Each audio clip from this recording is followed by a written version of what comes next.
ಇನ್ನು ಮಧ್ಯಪ್ರದೇಶದ ಇಂದೋರ್ನಲ್ಲಿ ವಿಷಜಲಕ್ಕೆ 17 ಮಂದಿ ಬಲಿಯಾಗಿದ್ದಾರೆ. ಬೆಂಗಳೂರು ಮತ್ತೊಂದು ಇಂದೋರ್ ಆಗುವ ಭೀತಿ ಕೂಡ ಎದುರಾಗ್ತಾ ಇದೆ.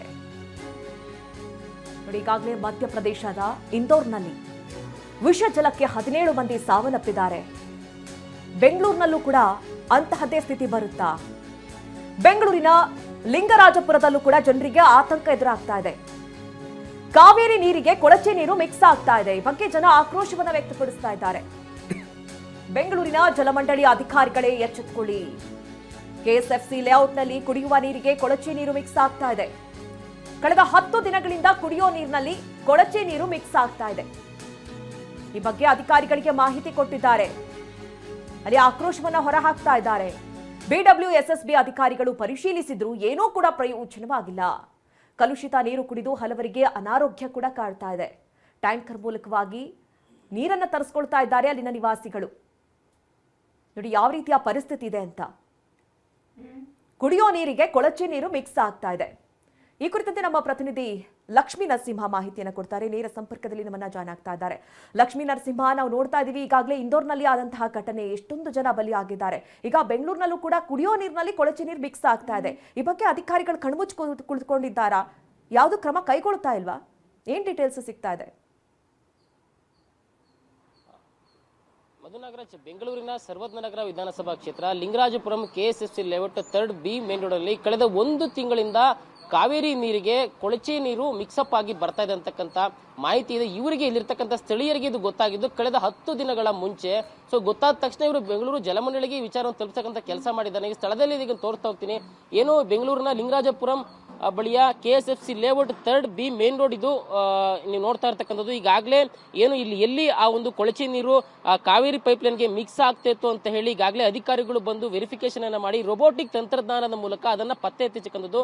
ಈಗಾಗಲೇ ಏನು ಹಳೆ ಪೈಪ್ಲೈನ್ ಇತ್ತು, ಈ ಹಿಂದೆ ಇದ್ದಂತ ಕಾವೇರಿ ಪೈಪ್ಲೈನ್ ನ ಕಿತ್ತು ಅಂದ್ರೆ ಅದರ ಬದಲಾಗಿ ಹೊಸ ಪೈಪ್ಲೈನ್ ಅನ್ನ ಅಳವಡಿಕೆ ಮಾಡೋದಕ್ಕೆ ಈಗಾಗಲೇ ಅಧಿಕಾರಿಗಳು ರೋಡ್ ಅನ್ನ ಅಗಿತಾ ಇರತಕ್ಕಂಥದ್ದು ನೀವು ನೋಡ್ತಾ ಇದ್ದೀರಾ. ಅಂದ್ರೆ ಏನು ಕಳೆದ 10 ದಿನಗಳಿಂದ ಈ ರೀತಿಯ ನೀರು ಇಲ್ಲಿ ಪೂರೈಕೆ ಆಗ್ತಾ ಇತ್ತು. ಈ ಒಂದು ಕಾವೇರಿ ನೀರಿನಲ್ಲಿ ಇರ್ತಕ್ಕಂಥ 50ಕ್ಕೂ ಹೆಚ್ಚು ಕುಟುಂಬಗಳು ಕುಡಿಯೋದಕ್ಕಾಗಿರ್ಬೋದು ಅಥವಾ ಮನೆ ಬಳಕೆಗೆ, ಅಡಿಗೆಗೆ ಅಥವಾ ಇತರೆ ಬಳಕೆಗೆ ಇವರು ಈ ಒಂದು ನೀರನ್ನು ಡಿಪೆಂಡ್ ಆಗಿದೆ. ಯಾಕಂದ್ರೆ ಇಲ್ಲಿ ಅಷ್ಟಾಗಿ ಬೋರ್ವೆಲ್ಗಳ ಮೇಲೆ ಅವಲಂಬನೆ ಮಾಡತಕ್ಕಂಥದಕ್ಕೆ ಸಾಧ್ಯ ಇಲ್ಲ. ಹೀಗಾಗಿ ಬಿಡಬ್ಲ್ಯೂಎಸ್ಎಸ್ಪಿ ಪೂರೈಕೆ ಮಾಡಿರ್ತಕ್ಕಂಥ ಕಾವೇರಿ ನೀರನ್ನ ಇಲ್ಲಿರ್ತಕ್ಕಂಥ ಜನ 50ಕ್ಕೂ ಹೆಚ್ಚು ಕುಟುಂಬಗಳು ಈ ಒಂದು ನೀರನ್ನ ಬಳಕೆ ಮಾಡ್ತಾ ಇದ್ರು. ಬಟ್ ಆದ್ರೆ 10 ದಿನಗಳ ಹಿಂದೆ ಏನು ಆ ರೀತಿಯಾಗಿ ನೀರು ಮಿಕ್ಸಪ್ ಆಗ್ತಾ ಇತ್ತು, ಕೊಳಚೆ ನೀರು, ಮೋರಿ ನೀರು, ಕಾವೇರಿ ನೀರಿನ ಜೊತೆಗೆ ಬರೋದನ್ನ ನೋಡಿ ಇಲ್ಲಿರ್ತಕ್ಕಂಥ ನಿವಾಸಿಗಳು ನಿಜಕ್ಕೂ ಕೂಡ ಶಾಕ್ ಆಗಿದ್ರು. ಯಾಕಂದ್ರೆ ಇಷ್ಟು ದಿನಗಳು ಈ ನೀರನ್ನ ಬಳಸ್ತಾ ಇದ್ರಿ ನಾವು, ಆದ್ರೆ ಈ ರೀತಿಯಾಗಿ ಇಷ್ಟೊಂದು ಗಲೀಜಾಗಿ ಬರ್ತಾ ಇರ್ತಕ್ಕಂಥದ್ದನ್ನ ಗಮನಿಸ್ತಾ ಇದ್ರು. ನಿಜಕ್ಕೂ ಶಾಕ್ ಆಗಿತ್ತು. ಕ್ರಮೇಣವಾಗಿ ಒಂದಷ್ಟು ಆರೋಗ್ಯದ ಸಮಸ್ಯೆಗಳನ್ನು ಕೂಡ ಇಲ್ಲಿರ್ತಕ್ಕಂಥ ಸುಮಾರು ಮಂದಿ ಅನುಭವಿಸಿದ್ರು.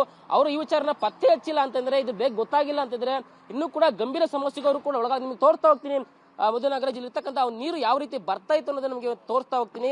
ಇಲ್ಲಿರ್ತಕ್ಕಂಥ ನಿವಾಸಿಗಳೇ ಕೊಟ್ಟಿರ್ತಕ್ಕಂಥ ಒಂದು ನೀರಿದು, ಬಾಟಲ್ ಅಲ್ಲಿ ಇದನ್ನ ಇಟ್ಕೊಂಡಿದ್ದಾರೆ ನೋಡಿ. ಈ ರೀತಿ ನೀರು ಬರ್ತಾ ಇತ್ತು. ಇದೇ ನೀರನ್ನ ಇವರು ಇಷ್ಟು ದಿನ ಬಳಕೆ ಮಾಡ್ತಾ ಇದ್ರು. ಆ ನೀರಿಗೆ ಈ ರೀತಿಯಾಗಿ ಕೊಳಚೆ ನೀರು ಮಿಕ್ಸಪ್ ಆಗ್ತಾ ಇರೋದು ಕೂಡ ತಲ್ಲಣ ಹುಟ್ಟಿಸುತ್ತೆ. ಯಾಕಂದ್ರೆ ನೋಡಿ ಎಷ್ಟೊಂದು ಗಲೀಜಾಗಿರ್ತಕ್ಕಂಥ ನೀರು. ಇದನ್ನೇನಾದ್ರೂ ಕುಡಿಯೋದಿರ್ಲಿ, ಬಳಕೆ ಮಾಡೋದಿರ್ಲಿ, ನೋಡಕ್ಕೂ ಕೂಡ ಸಾಧ್ಯ ಇಲ್ಲ, ಹತ್ರ ಹೋಗೋದು ಕೂಡ ಸಾಧ್ಯ ಇಲ್ಲ. ಅಷ್ಟು ಅಸಹ್ಯಕರವಾಗಿ ಈ ಒಂದು ನೀರು ಕಂಡು ಬರ್ತಾ ಇದೆ. ಸದ್ಯಕ್ಕೆ ಜಲಮಂಡಳಿ ಈ ಒಂದು ವಿಚಾರವನ್ನ ಪತ್ತೆ ಹಚ್ಚಿದೆ. ಹೊಸದಾಗಿ ಪೈಪ್ಲೈನ್ಗಳ ಅಳವಡಿಕೆ ಮಾಡುವ ಮೂಲಕ ಇರ್ತಕ್ಕಂಥ ನಿವಾಸಿಗಳಿಗೆ ಒಂದು ಬಿಗ್ ರಿಲೀಫ್ ನೀಡಿದೆ. ಈ ನಿವಾಸಿಗಳ ಸಂಘದ ಅಧ್ಯಕ್ಷರಿದ್ದಾರೆ, ನಾನು ಮಾತಾಡ್ತಾ ಹೋಗ್ತೀನಿ. ಸರ್, ತುಂಬಾನೇ ಬೇಸರದ ಸಂಗತಿ ಏನಂತಂದ್ರೆ ಈ ರೀತಿ ಆಗಿರ್ತಕ್ಕಂಥದ್ದು. ಈಗಾಗಲೇ ಇದನ್ನ ಸರಿ ಮಾಡಿ ಪತ್ತೆ ಹಚ್ಚಿ ಇದನ್ನ ಸರಿ ಮಾಡ್ತಕ್ಕಂಥ ಕೆಲಸಕ್ಕೆ ಮುಂದಾಗಿದ್ದಾರೆ. ಸೊ ತಮ್ಮ ಗಮನಕ್ಕೆ ಏನೇನಿತ್ತು ಸರ್ ಇದ್ರ ಬಗ್ಗೆ? ಸರ್, ಇದು ಆಕ್ಚುಲ್ ಆಗಿ ಈ ಪ್ರಾಬ್ಲಮ್ ನಮ್ದು 10 days ಇಂದ ಬರ್ತಾ ಇದೆ. ಬಟ್ ಲಾಸ್ಟ್ ಫ್ರೈಡೆ ನಾವು ಪೇಪರ್ನಲ್ಲಿ ಹಾಕಿದ್ದಾರೆ, ಇವರು ಪೇಪರ್ನಲ್ಲಿ ಹಾಕಿದ್ದಾರೆ. ಇಮಿಡಿಯೇಟ್ ಆಗಿ ಬಿಡಬ್ಲ್ಯೂಸಿ ಚೇರ್ಮನ್ ಗಮನಕ್ಕೆ ಹೋಯ್ತು. ಅವ್ರು ಏನ್ ಮಾಡಿದ್ದಾರೆ, ಇನ್ಸ್ಟ್ರಕ್ಷನ್ ಕೊಟ್ಟಿದ್ದಾರೆ.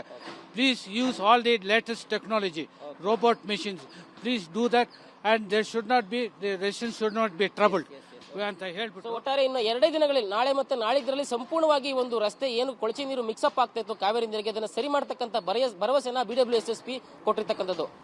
ಓಕೆ, ಥ್ಯಾಂಕ್ ಯು ನಿಮ್ಮೆಲ್ಲ ಡೀಟೇಲ್ಸ್ಗಾಗಿ.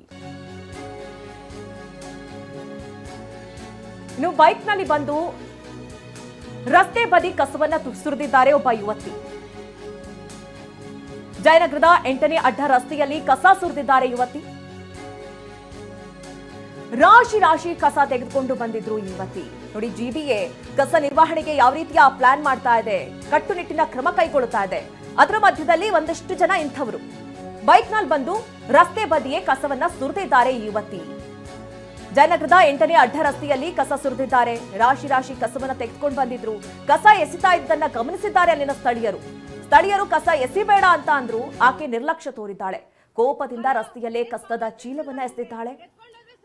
ಯುವತಿ ಕಸ ಎಸೆಯುವ ದೃಶ್ಯ ಅಲ್ಲಿ ಸೆರೆ ಹಿಡಿದಿರುವಂತದ್ದು, ಅದು ಕೂಡ ವೈರಲ್ ಆಗಿದೆ. ಈಗ ಜಿಬಿಎ ಸ್ಥಳೀಯ ಶಾಸಕರಿಗೆ ಟ್ಯಾಗ್ ಮಾಡಿ ಸ್ಥಳೀಯರು ಇದನ್ನ ಪೋಸ್ಟ್ ಮಾಡಿದ್ದಾರೆ. ನೋಡಿ, ದೃಶ್ಯಗಳನ್ನ ಕೂಡ ಗಮನಿಸ್ತಾ ಇದ್ದೀರಿ. ಎತ್ಕೊಂಡೋದ್ರೆ ಸರಿ, ಈಗ ಮರ್ಯಾದೆಯಾಗಿ ವಿಡಿಯೋ ಸೇರಿಸ್ಕೊಂಡು ನಾನು ಪಂಪಿಸ್ತಾನುಂಡು ಎಮ್ಎಲ್ಎ ಪಂಪಿಸ್ತಾನುಂಡು.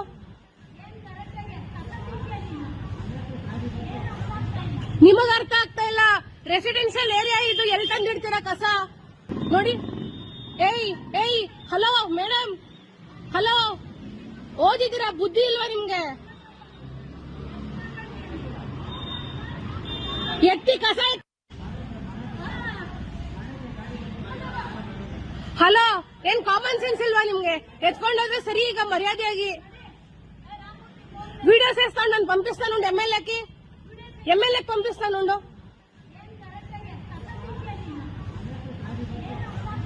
ನಿಮಗ ಅರ್ಥ ಆಗ್ತಾ ಇಲ್ಲ. ರೆಸಿಡೆನ್ಷಿಯಲ್ ಏರಿಯಾ ಇದು, ಎಲ್ಲಿ ತಂದಿಡ್ತೀರಾ ಕಸ?